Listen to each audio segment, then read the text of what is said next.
Love, light, peace, and abundance, everyone. Thank you for joining me this evening. I know you could have been anywhere on this Thursday evening at 8 p.m.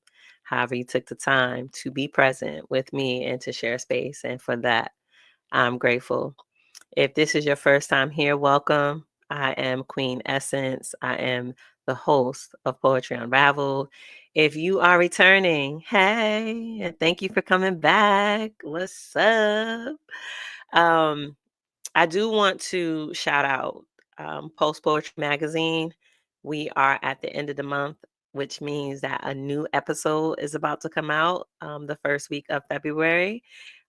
So be on the lookout for a link to check out the phenomenal poetry from some very talented poets that are sharing their heart through their art with you.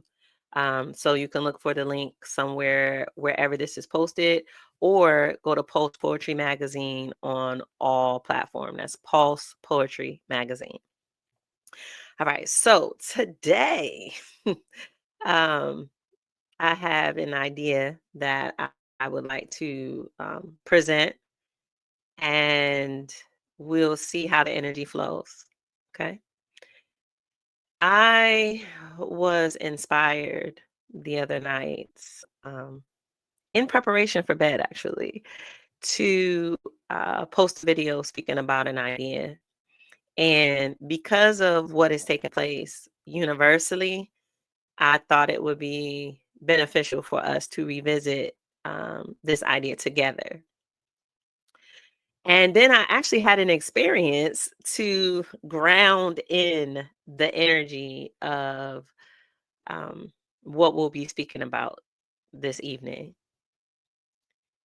If you've tuned in before, you've heard me speak about how everything is energy, right? We are energy, our experiences are energy, people that we interact with is energy. Everything is energy, and energy is a language. Energy is a form of communication. And depending on how well in tune you are, will determine your ability to communicate in that language on higher levels and higher frequencies. At this time, as a collective, it is important that we recognize the language of energy when it is being spoken, when it is being presented, when it is being imposed upon us, because our subconscious mind receives everything. Our subconscious mind doesn't miss a beat, as they say. And as children are like blank pages and they record everything, our subconscious mind is that same way, which is why children are that way. However, being mindful of what we allow to be recorded on our pages is important. What we ingest with our eyes, with our ears, with our mouth, with our presence is important at this time. It's always been important.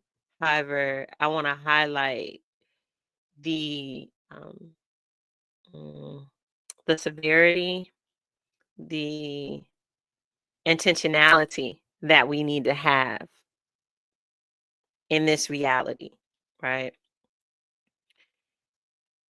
When we're out and we're about and we're around other people, we are intaking that energy. And subconsciously, because we are present, we are agreeing, right? We're making energetic agreements being in that space. When we are having conversations with people and they are sharing ideas with us, and we blindly just digest it without filtering it, without exploring it, without questioning it, without declaring that it is in alignment or it is not in alignment, we are allowing for our energetic signature to be affected, right? We are intaking the energy language without having a proper awareness, right?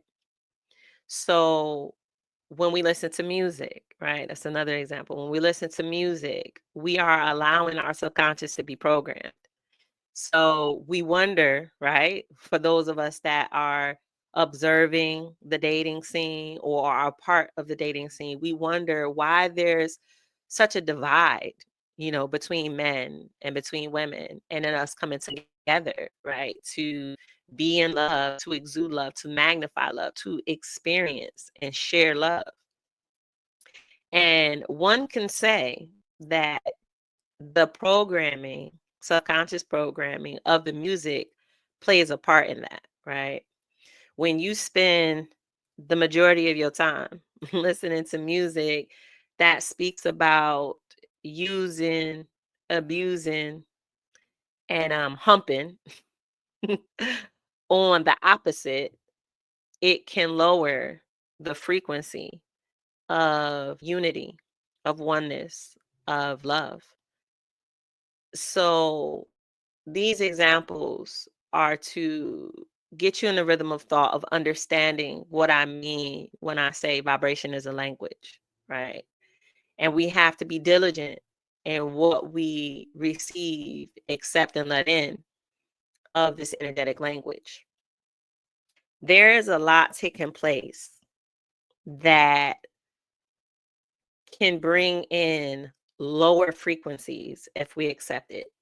And when I say lower frequencies, I mean energies of like confusion, of chaos, of doubt, of fear, particularly because there are unknown factors that are at play. And depending on how connected you are to source, to whomever it is that you identify as the orchestrator, the author of all of this, will determine how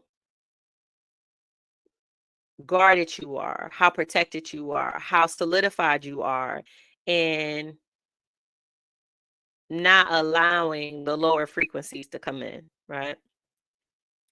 There is a, dare I say, campaign, right, to instill fear in us of the unknown or present ideas that bring about a level of confusion because our listening is not as fine tuned as it could be, in tandem with the trust in this divine orchestration that's taking place, right?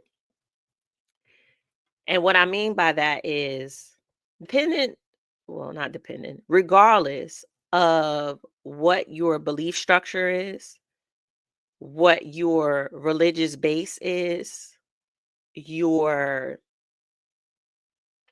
practices are, one thing that's universal is that this is a divine plan that's unfolding, right?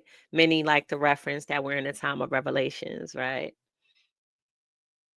If it is that we really believe that or trust that or know that to be the case, then there's a level of security within one's own being, right? One's own, inside of you, there is a um, foundation that cannot be rocked because of something that's happening outside that may cause concern or may bring up a question. Because you know that what you see is only the residual or the after effects of something in the unseen being put in place, right? Remember the energy of language, right? Of the language of energy, the language of energy, right? So everything starts in the spiritual first, then it comes into the mental, and then it comes into the it comes into the physical and we're able to see it and bear witness that it was ever a thought, it was ever an idea. So when we apply that and we're seeing what we're seeing, then we can go through the steps and we can trust that it came from the spiritual.